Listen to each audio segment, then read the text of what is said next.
Good evening, everyone. I welcome you all on today's episode of गुरुवार का ज्ञान with Dr. Kashish Kalra. आज का जो हमारा topic it's very interesting. Hair loss, its causes and treatment. So today we have Dr. Kashish Kalra with us. He is the head of department and consultant dermatology Max Smart Hospital Saket. Dr. Kalra is a dermatologist with an experience of 14 years. He is a recipient of prestigious gold medal award for the best young dermatologist in 2011. With this, I would love to invite Kalra sir on the stage. Passing this virtual stage to you, Kalra sir. Hi, thank you so much for the brief introduction. And I'm really happy to be a part of this venture. And as you know, the topic is very common because I got to know that this webinar is basically for laymen, for common public. So instead of telling you straight away regarding hair loss and these causes and the treatment, I've actually done it in a different way. So I'll just share the screen. It's basically we'll be dealing with the myths and fact regarding these concerns.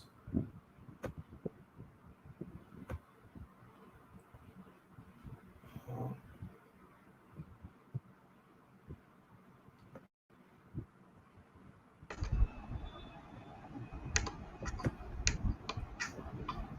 So I'm just sharing the screen, and I just want the coordinators to give me a thumbs up that I'm audible and the Yes, sir. screen Your is screen is sharing. visible. Your Okay, screen is visible, sir. thank you so much. Yeah. So basically, see, hair fall. The important aspect is myths and fact, because I know that I'm not dealing with doctors right now or with medical students.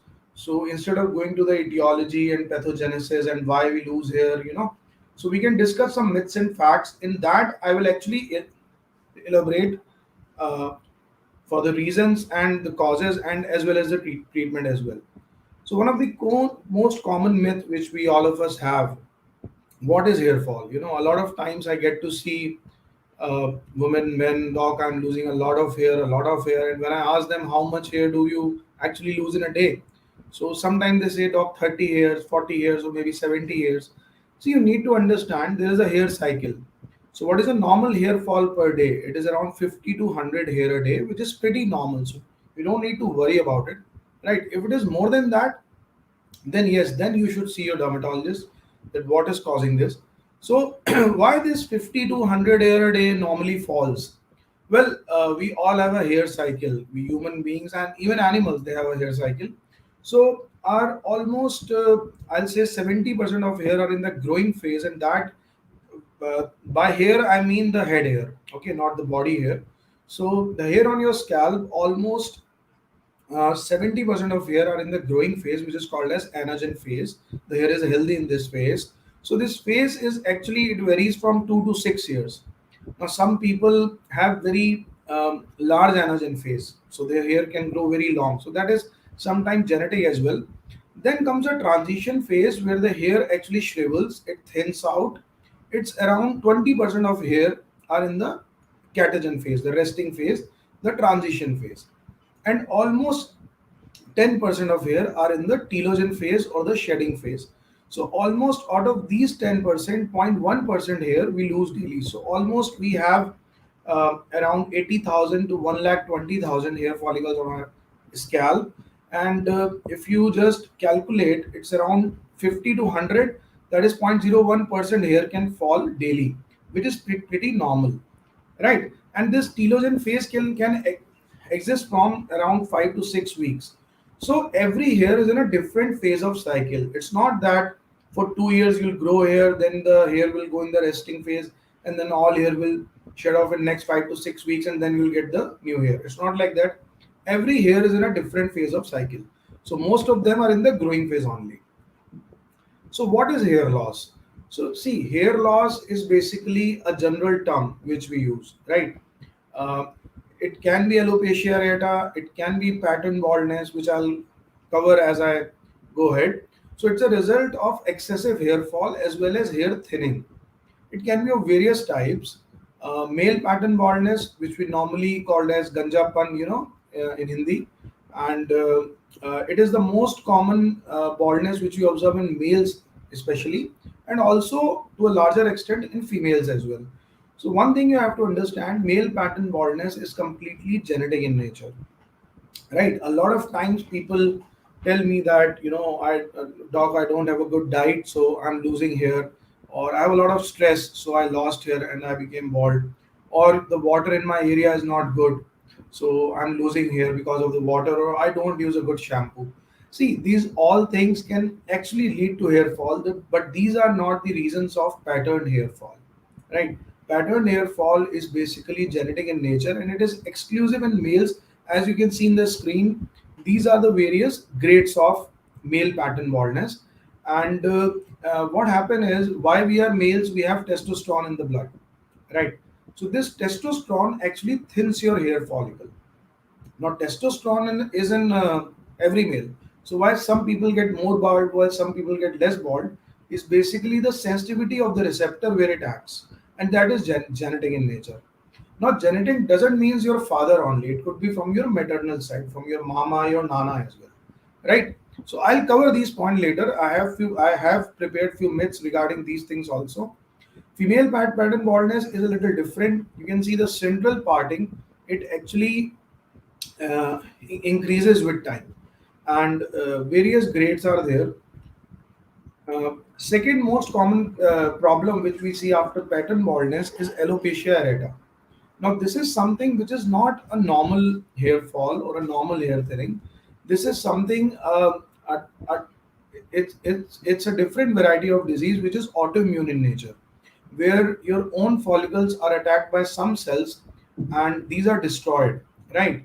But the good thing is the change is reversible. So there are treatments for this. There are some creams and lotions, some tablets, and some intralesional injections which can grow hair, right?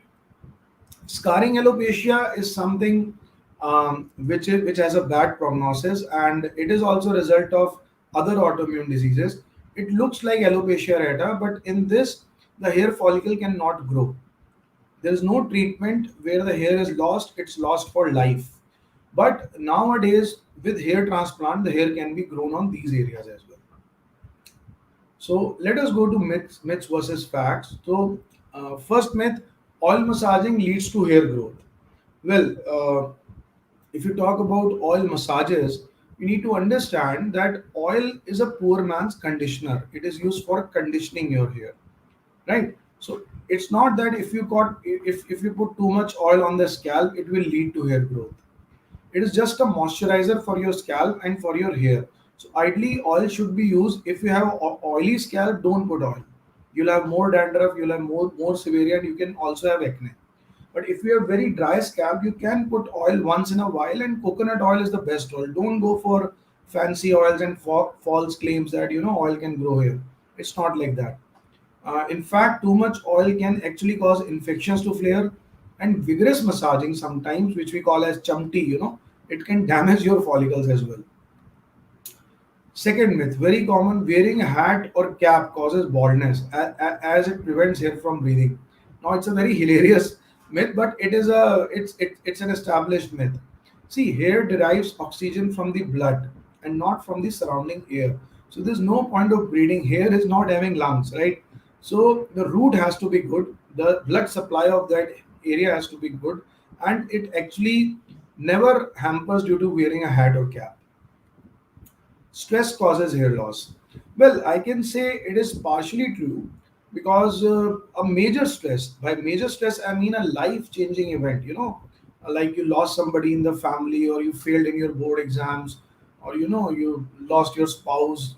So, I mean, these things can cause a major stress in the life, and which can actually cause a longer resting phase of hair cycle. But it's not that day to day stress can cause hair loss. Frequent shampooing causes hair loss. Well, let me tell you, type of shampoos matters rather than the frequency of shampoo. It's not like that if you shampoo too much, you have to shampoo according to the demand, what your hair is demanding. If you have a greasy hair, you can shampoo daily. It's not a problem. If you have very soft and fragile hair, it's not a good thing to shampoo daily. Ideally, we say you shampoo alternate day, and shampoo has to be used for cleaning your scalp. So the type of shampoo depends on what type of scalp you have. For that, it's better to see a dermatologist if you have any issues, right? So type of shampoo is more important rather than the frequency of shampoo. Hair fall results in permanent hair loss. Well, hair fall, as I told you, there's a hair cycle. Hair fall is mostly temporary, and hair grows after the cycle is restored. So, the most common thing which we see is called as telogen effluvium. Now, I would like you to tell something here. There were two pandemics. One was COVID, we all know, and this April and May was really very scary. But there was a new pandemic of hair fall which we dermatologists were seeing, and we tried to conduct a lot of programs and CMEs on this to educate the patients. What happened was, post COVID, almost around 2 months later, the hair cycle gets disrupted, and we see a lot of hair fall, lot of hair fall. I mean, I've seen females losing more than 1,000 strands a day, and they were literally crying, in my office, doc, I'll go bald, I'll go bald. You need to understand one thing, that telogen effluvium is basically a phase. It's a phase where your hair is trying to renew itself. So what happens when your body is under stress? Like we have seen these cases after dengue or malaria, typhoid, postpartum. So whenever body is in a condition of biological stress, the hair fall occurs, but it is restored. But due to the number of cases of COVID, the cases of this condition in my OPD, I would say it was more than 50 to 20 patients a day. So in a span of 2 to 3 months, I have seen more than 1,000 cases. And people used to come with bags full of hair, and you can make a wig out of those bags, right? So what actually happens is, when the body is in stress, the body tries to recover itself. So, what is the most unimportant thing for the body? What do you think? It's lungs, heart, kidney, liver, or something? No, it's the hair. So basically, body loses hair so that you get new hair, right? So that phase usually starts 6 to 8 weeks post COVID or post any sort of these sort of infections where you have a high grade fever, and it can last up to 2 to 3 months, right? So usually patients they jumped in after July, and the good thing is after October you will get the hair growth itself. But sometimes patients were so anxious that it can actually lead to a longer phase of telogen effluvium, right? So it's a condition which has to be counseled properly, that it is a self-limiting disorder, and your hair will return back to normal in a couple of months. So, but there are serums and peptides and multivitamins for this. High protein diet helps. Anti anxiety like yoga, meditation, these things help in this. So, baldness starts after a certain age. Now, this is one of my patient. So, if I tell you to guess his age, he's 16, right? So, you can see that baldness. It's not that baldness will start after 25 or after 30. It's not like that. Baldness is due to our hormone, especially in males. When a boy becomes a man, so when he enters puberty, 14, 15, 16, the testosterone actually works and it thins out your hair. So baldness actually starts at that age. So if you are seeing that, the temporal hairline is receding, the frontal hairline is receding, and the hair quality on the frontal area is becoming thin, you need to see your dermatologist at this stage, because at this stage it can be revived. You don't need a lot of procedures like hair transplant or something. So you should see your dermatologist. One more myth, very common: high testosterone levels are responsible for baldness. So we know that a lot of time people Google it and they come to me that, doc, I searched that testosterone causes baldness and I'm bald, so that means I have more testosterone levels. It's not like that. It's the basically sensitivity of your follicle towards dihydrotestosterone, the active form of testosterone, which works on your hair root, and not the level of DHT, which is responsible for hair loss. And this sensitivity is actually genetic in nature. So you must have seen that the hair at the back of the scalp, then they never go. If you see a man 80 years old, even then also if he's completely bald, these hair at the back are completely normal, because there are no receptors of DHT there. So DHT cannot act on those areas, and that is why we do hair transplant. We take the hair from the back and we put on the scalp. So by hair transplant, we are actually bluffing nature so as to give you hair, right? Very common, especially in females. Getting frequent haircuts make hair grow faster and thicker. Well, hair growth occurs from the root and not the ends. You need to understand. Though cutting helps to get rid of split ends, but it doesn't. It's not like that. The hair will grow from the ends if you cut your ends. What I'm trying to say is the hair growth is your hair root, your hair bulb is in the dermal layer of the skin, and you need to nourish that area rather than cutting your strands. So cutting strands can help you to get rid of split ends, and it looks the hair look more beautiful. Hard water causes hair loss.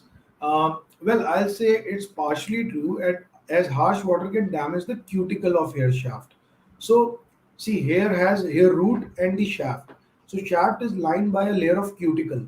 So, hard water can damage the cuticle and it can cause more hair breakage, right? But it is not responsible for baldness. It can cause hair fall, it can cause hair breakage, it can make your hair look frizzy, dry, but it's not responsible for baldness. Very common myth, shaving the head can cause new hair growth in men. Well, once again, hair growth is from the roots and not from the ends. It cannot prevent your hair thinning and baldness, right? So I've seen people who tend to get bald in early 20s. They keep their head shaved, thinking that the hair will not fall and they will not turn bald in future. So it's a big, big myth. Even if you shave your head, baldness will occur if it has to occur. Rebonding, smoothing, keratin can make your hair stronger. Well, let me talk about the reasons for female hair fall here. Number one thing, it's very important. You have to see the nutritional causes, in which you have to check your thyroid levels, vitamin D, vitamin B12, and serum ferritin, which is the iron reserve of your body, right? So these things are number one reason of causing hair fall, especially in females, in males also. Second is beauty procedures, very common in a city like Delhi, from where I'm speaking. Rebonding, smoothing, keratin. So these are the same thing, which is given different names, and these are actually served in a different color and basket. But you need to understand these are harsh chemicals, and it can cause physical trauma when you are using a pressing machine or something. So the traction, the pull can cause baldness. These most of them contains formaldehyde, the smoothing agents, right? So though they are pre-cancerous also, especially for the people who are working in that environment. Secondly, it actually thins your cuticle. So when it thins your cuticle, so it will work on your root also. It will thin your root also, right? So we are sort of cutting something.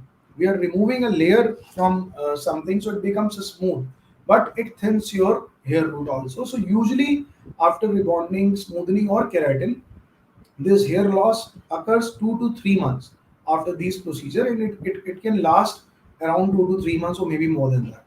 And it is one of the most common causes of hair fall in females nowadays. Third reason is stress, could be mental, physical, or biological. Mental, physical, you cannot measure. Biological, you need to rule out certain conditions, certain hormonal conditions like PCOD or something. So for that, there are different signs which only a dermatologist or a gynae or an endocrinologist can make out, right?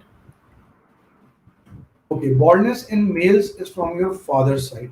See, as I explained you, baldness is multifactorial. It can be from your mom's side as well. So it's a big, big myth.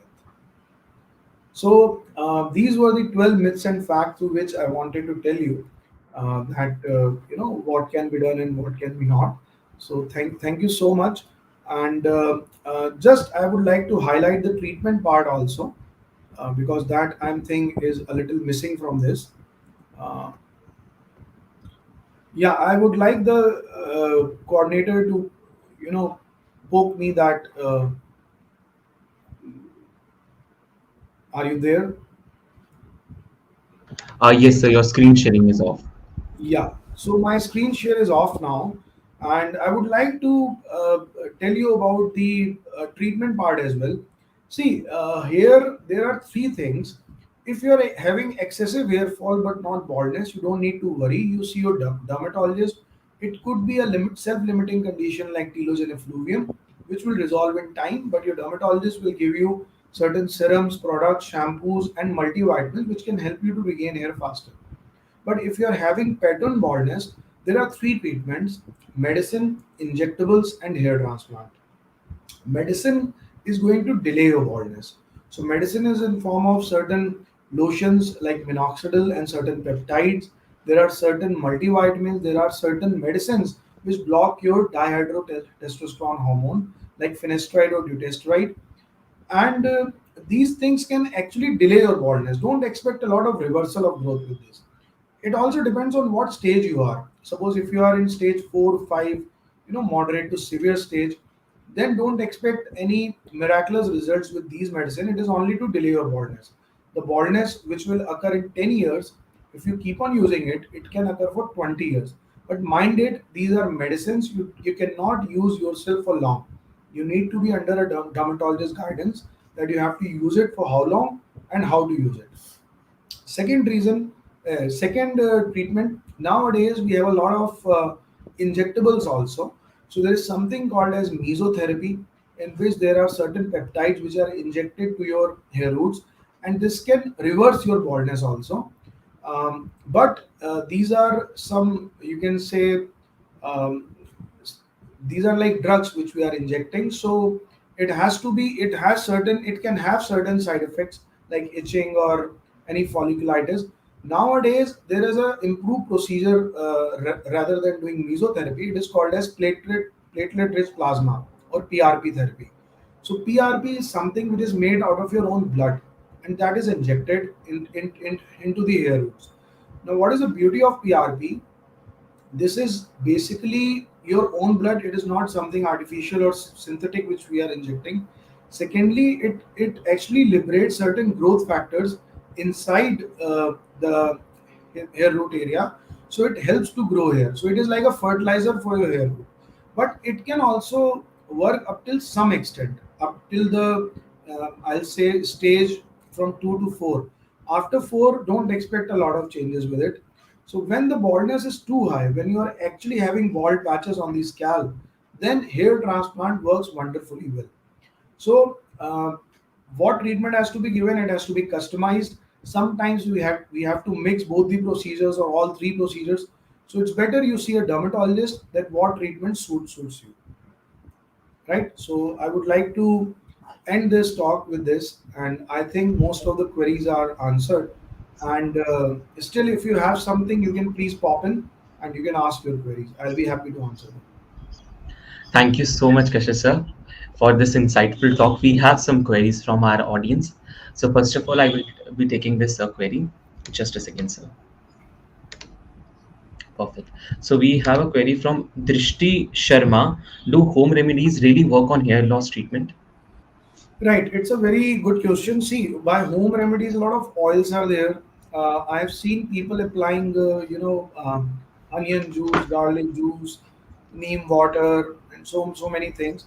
See, it's not that home remedies cannot work, because a lot of things which we use are actually derived from Ayurveda. But you have to understand you using it in a raw basis. Like for example, the most common thing which people use is pyaz ka ras or onion juice. See, it can actually it works as an astringent. So it works in certain conditions like alopecia areata. It can work, but it can burn your skin also. So once the skin is burned, the hair follicle will be destroyed for life. If you see a part of your skin is burned, hair never grows on that area. So it can be a double-edged sword. So not a good idea, to use a lot of things. You can use some oil for conditioning, but don't go for very fancy oils also. I think coconut oil, nariyal ka tel works wonderfully well for conditioning purpose. And its skin pH actually, our skin pH, it complements the pH of coconut oil, right? Thank you, sir. We have few questions in our personal windows also. So basically, there is a question from a 16-year-old that he's facing hair fall. What kind of diet he should focus upon? Yeah. See, diet is something which in our country is always exaggerated, right? Everything they relate to diet. I don't know where it came from. So a lot of times I'm asked, Doc, I'm pure vegetarian. I'm a Jaini, or I'm a Pandit. so I don't eat non-veg, right? So sometimes I go with my friends and I don't tell at my home and I have non-veg food so that I'll get protein and my hair will grow. See, if that would have been the case, we can easily see a difference, right? The vegetarians will be bald and the non-vegetarians will have very, very good hair. Same way, if diet would have been the reason for hair fall or hair growth, in fact, every poor beggar on the street would be bald.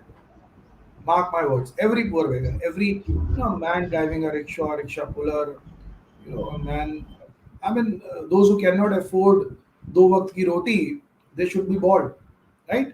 So you have seen, you go on the street, you go on the red light and see the beggars. Sometimes they have wonderful hair and you feel jealous. See, the thing is, nutrition, a loss of nutrition can actually lead to telogen effluvium, as I told you. A lot of times it's a fad in Delhi that people go for crash dieting. No, they don't eat something to lose weight, especially females. And sometimes it's so severe it can cause a condition called as anorexia nervosa. Right? So if that is the case, that can cause hair fall, that can cause telogen effluvium. But what is a healthy diet for hair growth? You have to eat a balanced diet. Whenever we eating something wrong, we know our mind clicks. Where you're going to Domino's to eat a pizza, your mind clicks. No, you're eating wrong. You're eating wrong. But still, we like it. We eat it. So it's not that you have to follow a balanced diet. That's it. A rich of carbs, protein, and fat, all three. Thank you, sir.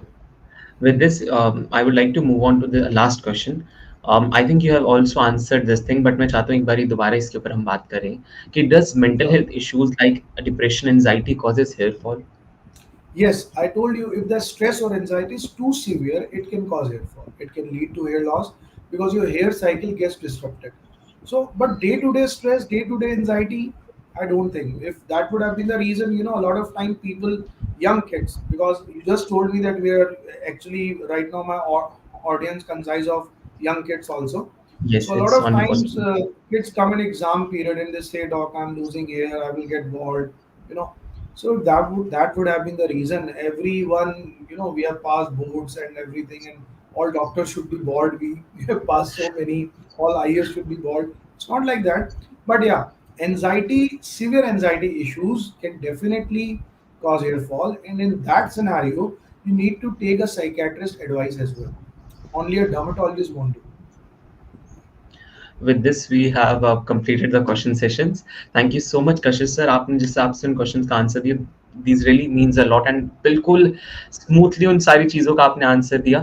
Thank you so much, Kashish sir, for coming to this platform and sharing your insightful thoughts. तो इसी के Thank साथ, you. sir, I would love to hear any ending notes from your end. Yeah, see, one thing you have to understand, um, hair fall and hair loss, there are a lot of myths which I covered. And this session is recorded. You can see later also that what are the myths. So don't fall in the trap because see, recently what we are seeing since last 5 to 7 years because of social media, a lot of influencers they are in Insta and YouTube and they are promoting things like havoc. So you have to see one thing. You need to trust a doctor because I've seen people ruining their hair with these sort of oils and serums and all these things. So Google is there, but Google can only guide you. What you have to search, what you have to read, it depends what are you choosing, right? So there are dermatologists out there in your city, and now I mean dermatology is a sort of the branch now, and a lot of seats are there. So you should see a dermatologist if you're actually having a lot of hair fall.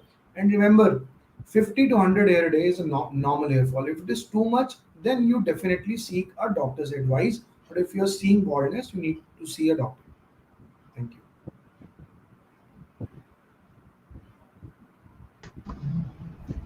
So thank you so much everyone for joining us today on Guruvar Ka Gyan series. My heartfelt regards to Dr. Kalra for gracing this session as a speaker and JP Singh for helping us organizing this webinar. But thank you so much, Kalra sir. Thank you so much. With this, I would like to end this session. Thank you so much everyone for joining. This I'll is take your Guneet leave. Singh Thank you so much. Thank you. signing off.